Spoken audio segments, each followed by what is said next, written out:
Everyone, welcome back to the channel जिसका नाम है पढ़ना तो पड़ेगा। अब हम लोग करेंगे अपना क्वेश्चन नंबर 11। देखो क्वेश्चन नंबर 11 इतना इजी सा क्वेश्चन है, दिखने में तो लग रहा है अरे बाप रे क्या बना दिया, लेकिन जैसे ही हम इसको देखते हैं ध्यान से और देखते हैं क्या क्या चीज गिवन है इसमें, तो देखोगे A B is equal to A C दिया हुआ है हमें। यहीं पे हमारी सारी प्रॉब्लम सॉल्व हो गई।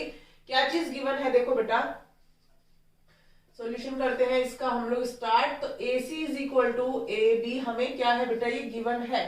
जैसे ही हमें पता चला कि ये दोनों चीजें इक्वल हो गई हैं, आइसोसेलेस ट्रायंगल है, तो बेटा इसके सामने वाला एंगल ये और इसके सामने वाला ये एंगल दोनों क्या हो जाएंगे बेटा, इक्वल हो जाएंगे।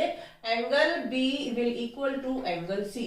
ठीक है, कैसे हो जाएंगे हमारे, equal sides have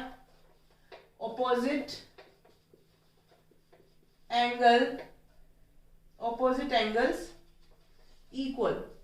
okay, so equal sides जो होती हैं उनके ऑपोजिट एंगल्स भी कैसे होते हैं बेटा, इक्वल होते हैं। बस हमारे पास दो चीजें समझ आ गई हमें कि ये दोनों एंगल्स हमारे क्या हो गए, इक्वल हो गए। क्यों हो गए, क्योंकि ये दोनों साइड्स हमारी इक्वल थी, क्योंकि हमारी गिवन थी ये। नाउ हमें क्या दिया हुआ है कि AD is perpendicular to BC, AD is perpendicular to BC and EF is perpendicular on AC। ठीक है, तो ये चीज जैसी हमें गिवन थी तो आपने देखा ये वाला एंगल 90 डिग्री है, तो ये वाला एंगल 90 डिग्री है। अब हमें प्रूव क्या करा रहा है, in triangle ABD, triangle ABD को ध्यान से देखेंगे एंड ट्राइंगल ECF जिसे भी हमें सिमिलर प्रूव करा रहा है, हम उन दोनों को लेके चलेंगे। तो देखो बेटा, एक तो ये वाला ट्राइंगल हमारा, ठीक है, और दूसरा ट्राइंगल कौन सा है, एक ये वाला ट्राइंगल हमारा। ठीक है, इन दोनों ट्राइंगल्स को अगर आप ध्यान से देखोगे तो आपको दिखाई देगा एंगल जो D है, एंगल D है, इसको मैं पूरा लिख लेती हूँ फिर, एंगल BDA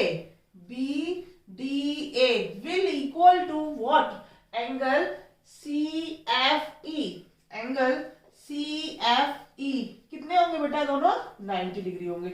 होंगे कि नहीं होंगे, क्यों, क्योंकि ये वाली जो साइड्स हैं ये परपेंडिकुलर है इनके बेसिस पर। ठीक, ये चीज समझ आ गई। और क्या चीज, और एक चीज और हमें दिखाई देगी यहाँ पर, जो यहाँ पर एंगल B है और एंगल C है वो कैसे है बेटा, हमारे इक्वल है। Angle B is equal to angle C।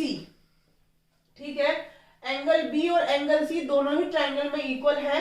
अगर मैं आपको इसको यहां पर बना के दिखाऊं, देखो ये हो गया हमारा एक ट्राइंगल, ट्राइंगल DBA, और इस ट्राइंगल को मैं कैसे बना लेती हूँ बेटा, ये हो गया हमारा E, ये हो गया हमारा F और ये हो गया हमारा C। तो आप देखोगे ये दोनों एंगल 90 डिग्री हो गए, और हमने अभी अभी प्रूव किया है एंगल B और एंगल C दोनों इक्वल है। तो जब ये हमारे इक्वल प्रूव हो गए हैं, प्रूव्ड अबव, समझ आ गई बात, तो हमारे पास एंगल और एंगल क्राइटेरिया फिर से मिल गया। So by angle similarity criteria we can say that triangle ABD will similar to triangle ECF।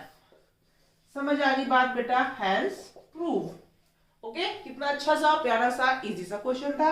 अब हम करते हैं अपना नेक्स्ट क्वेश्चन, क्वेश्चन नंबर 12। अगर आपको ये क्वेश्चन अच्छे से समझ आया, मजा आया करने में, तो चैनल को सब्सक्राइब कर दीजिए और लाइक कर दीजिए और शेयर भी कर दीजिए। Thank you, have a nice day.